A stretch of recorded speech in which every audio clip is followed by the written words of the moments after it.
tukachere mabi angu tokutambira kunhaudzo manhoko dzozora kugumisira mwedzi uno wakurume totanga tiri kwa mtoko agere hunde yokanzuru yomutoko Samson Zulu pai asungiwa noZimbabwe Anti-Corruption Commission achinzi akaita zvouri zvinosvika zvitatu wamusunga wakamenisa pamberi pedare rodzimhosva ramutongi Elijah Banda wakabva wamupa bhero zviuru 10 zvomadhora omunyika pai agobenuka kudare rodzimhosva zuva rochi14 mwedzi uri kuteerayu. Mhosva dzache pai akanyanya kuseenzesa masimba ofisi yache kuti agopewa amwe ivhu pabodzipo nokugopa umwe nzvimbo yokuvakirayo mabhizimusi pabodzipo nokuita zvimwe zvokubhadhara vanhu vaisafanira kubhadharwa mari. Izvi tinoramba tichitenda kuti kana vari kuisa uori kudari aiwa peno kumberiku vanogobatawo howe huru. Pai bato reMDC Alliance riri kugoita zvokuda kuhwandira hurumende kuti rizoita zvokuratidzira munguva yechando iyi. Pai kuratidzira kwavo watotiko kwai kunenge kuchinzi kuratidzira kochando zvokutoti hurumende yaMnangagwa kureketa kuno kwai yatoti ngwangwangwa kuita bau rokuti wanhadzire kugoponda nokupura nokumhura vanhu vanenge vari kuda kuita zvokuratidzirazvo. Ticharamba tichivimba kuti vanhu vanenge vakachengeteka mabi angu. Ichokwadi kuti kana waboya anokuda unobva watoita kupengereka idi. Kureketa kuno wachebundo wanga wari kubato reMDC Alliance wabuda wachitiwo bato rawachamisa rizere hwana hudiki pai upwere hwawo ndo rukuita kuti wareke kugokunda kana kuita zvine musoro.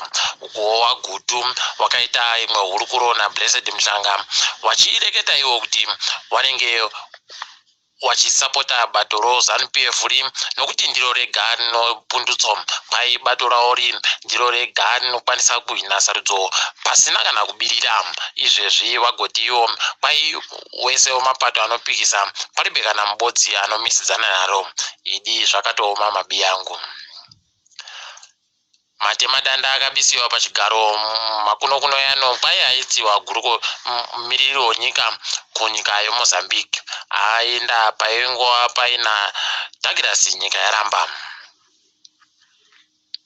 Mutungamiriri wenyika yeBotswana anga ari muno munyika achikurukura nawaMnangagwa kureketa kwawo pawapedza watiwo waMnangagwa watsigira munhu wokuBotswana kuti ndiye agoite munyori mukuru webasi roSADC watiwo pokare wanga wari kureketa nozvo zviri kuitika kuMozambique heno kuti wachagodini waribe kutinyepa.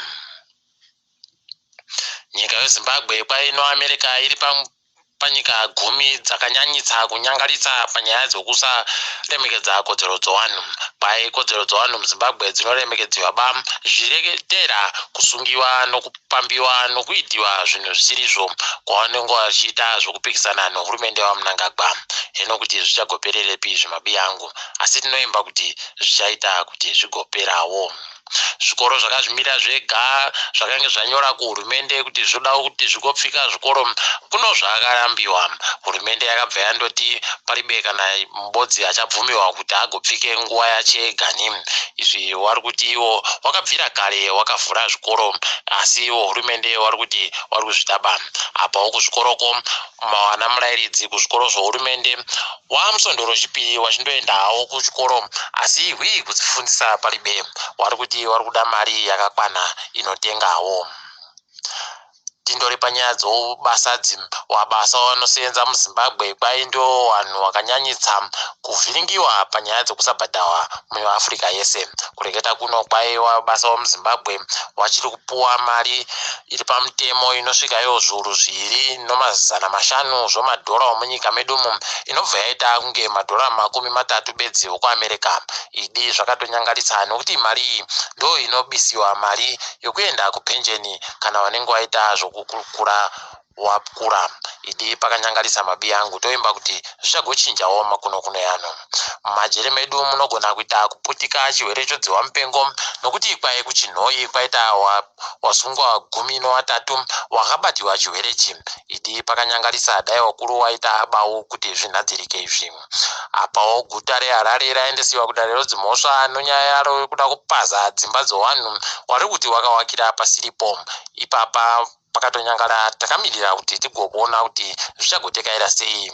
Titatamuke madziso edu kuenda dzopasi rese kwai kambani yokutepfenyurayo nhau yomusouth africa yoSABC inyasi yabudisa vanhu vanosvika mazana 629 basa kwai vanhu wanzi basa rapera. Apawo kambani iri kuti iri kuedza kudambura kuti irambe yakamuka pakanyangaritsa mabi angu.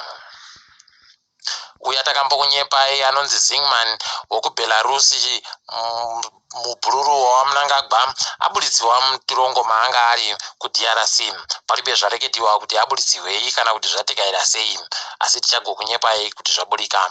KuCentral African Republic mutungamiri wenyika ikweyo anonzi Achanje Touadera atora mhiko yache yokutangisa basa. Tinomushuvira tusvino tichimba kuti zvichachinjawo upenyu hwanhu hwomunyika iyoyo. KuRwanda kwai vazhinji vari kugosungiwa nemapurisa kana vakaita zvokureketa zvinopikisana nehurumende padande mutande. Vazhinji kwai vanopfuura 10 watosungiwa kana kunzi wachasungiwa nemapurisa mushure monge waisa zvinhu padande mutande zvisingatikairane nehurumende iyi. Idi dai wareka akavhunuka wakagamewo. Kwai akambenga ari mutungamiri weIvory Coast Laurent Gbagbo kwai anzi nodariro pasi rese roICC aende kumba hache aribe mhosva. Hino kuti zvichagogashiwa chere izvozvi. Nyika dzomuEurope kwai dzagonzi dzakabenuka pakuisiwa gumbiri rakasimba zvokutoti kana nezvikoro zvakapfikiwa kureketa kuno. Idi kachiwereka kawapfidzisa mabi edu. Tiri ipapo mabi angu togumira pano isu. Ndini wenyu Mhanduwe Onhau.